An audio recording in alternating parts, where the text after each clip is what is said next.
Mr. Van Hulst, how much longer do we have in terms of fossil fuel? How much longer? 10 years, 20 years, 30 years, 40 years, 50 years? When are we out of coal, oil, gas? Never? Tell us. None of us sitting here will ever see that day. It's my prediction. Really, I think this is, this is a myth that, we don't have enough fossil fuels. We will have fossil fuels. The reserves now in oil and gas today are as large as they were 20 years ago or 30 years ago, despite the huge consumption that we had until now. A colleague of mine wrote a best-selling book and says, we got peak oil shortly, we're out of oil, it's going to be a disaster. Yes, but really, I'm telling you, this is a myth which has been going around a lot. By the way, you hear a lot less about it last year. So I don't have to buy a Toyota Prius then, there's no point? I don't know. One of the main reasons is, if I try to explain it very, very, very quickly, is that, it is not like a glass of water, where you say, I drink my glass of water, and if I finish it, the oil is finished. It is not like that. If I tell you the recovery rate, the average recovery rate at the global level of oil today is 35%.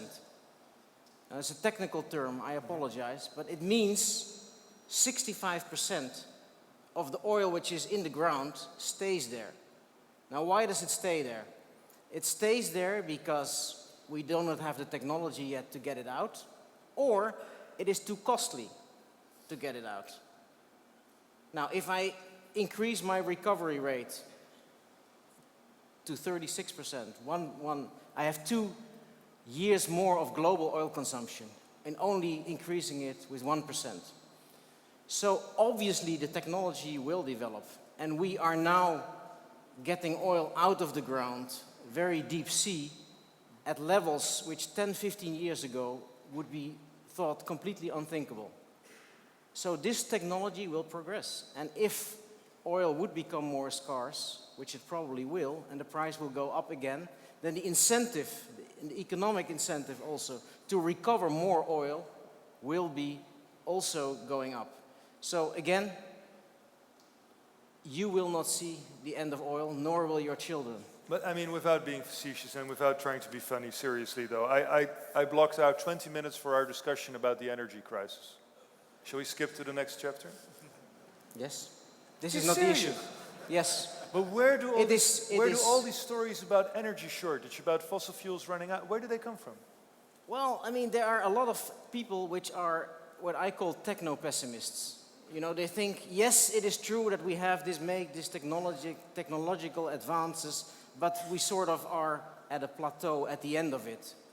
But this is not how I think innovation, we heard a very nice intermezzo also about innovation.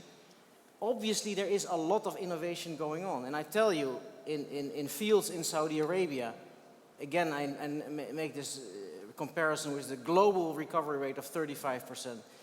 In major fields in Saudi Arabia, they're moving towards 50% recovery rate. In the Norwegian continental shelf, companies are recovering up to 60% now. So if you would move, probably in 15, 20 years, to that kind of level of recovery rates, obviously we will have enough oil. Really, the issue is much more the investment, because it takes a lot of investment to get it out of the ground and get it timely into the markets. Issue of deliverability of oil and gas is a much larger issue than the issue of availability. And how about, okay, so assume we have enough oil, depending of course on the price when it becomes... Maybe just as a footnote, I mean, we have had 2 large ministerial meetings this year, in 2008, where consuming countries, producing countries, over 60 ministers, over 30 CEOs from big companies, oil companies, were all together. And this was one of the outcomes. I call it the new energy consensus. Was there anybody from Holland there? Anybody? Of course. Who was there? The Dutch Minister of Economic Affairs, Maria van der Hoeven, was there. So why didn't she tell us then? Jeroen van der Veer was there, CEO from Shell was there. Jeroen van der Veer has adverts in the newspaper, and I'll get to the other gentleman in a second, and magazines every day saying we're looking for new energy alternatives. Of course, but that's what I'm saying. No, he's saying he's discovering, he needs to discover more oil, and it's the end of cheap oil. This is a different story. That's why I'm saying the issue of investment, getting the investment going, to go deep sea in Brazil, to go to the Arctic, to go to other areas in the world, is becoming increasingly complex and costly. But this is not a story about then the availability. I mean, it is there, but you have to go increasingly to deep sea and difficult places.